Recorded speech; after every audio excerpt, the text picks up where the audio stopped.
성대 결절은 목소리가 변화하는 성대의 양성 질환 중에서 가장 흔한 질환인데요. 결절, 성대에 조그맣게 마디가 잡혔다.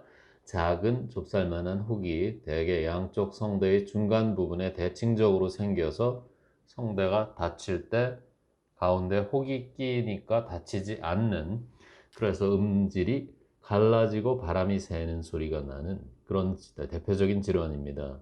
결절이 생기는 원인을 먼저 생각을 해보면은요. 성대는 1초에 수백 번씩 와서 부딪혀서 진동으로 소리를 내게 되는데, 그 부딪히는 시간이 많아지게 되면 당연히 부어오르는 확률도 커지겠죠. 즉 목소리를 많이 쓰는 경우, 적게 쓰더라도 굉장히 강하게 쓰는 경우, 즉 목소리에 힘을 준다거나 그런 거고, 큰 소리를 낸다거나 그런 거겠죠. 이런 경우가 원인이 되기 때문에, 목소리를 아주 쉽게 설명하면 목소리를 안 쓰면 발생을 안 합니다. 근데 사람이 살면서 자기 직업에 따라, 사회적인 위치에 따라, 사회적 동물이니까 소리를 안 낼 수는 없거든요. 따라서 생긴 원인이 만약 많이 써서 결절이 생긴 거라면 쓰는 시간을 줄이는 것이 답입니다. 사실 연필을 오래 잡아 여기 펜혹이 생기고, 신발을, 구두를 신고 다녀서 발뒤꿈치에 각질이 생기는 것과 똑같은 장기간의 마찰에 의한 군살이 생기는 현상이기 때문에 그 마찰을 줄여주는 것이 반드시 필요합니다.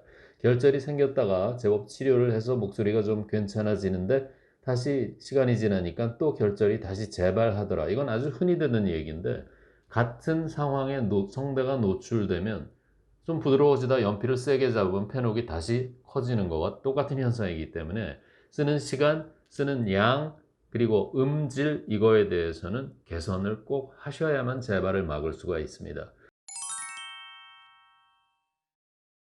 예, 좋은 질문이세요. 그냥 저절로 목소리를 내가 하루에 뭐 10시간을 떠들던 사람인데 1시간만 떠들게 돼요. 성대에 충격이 그만큼 덜해진다면 저절로 살살 가라앉으면서 없어질 가능성도 있단 말이죠. 그렇다면 자기 원래 목소리로 대부분 돌아옵니다.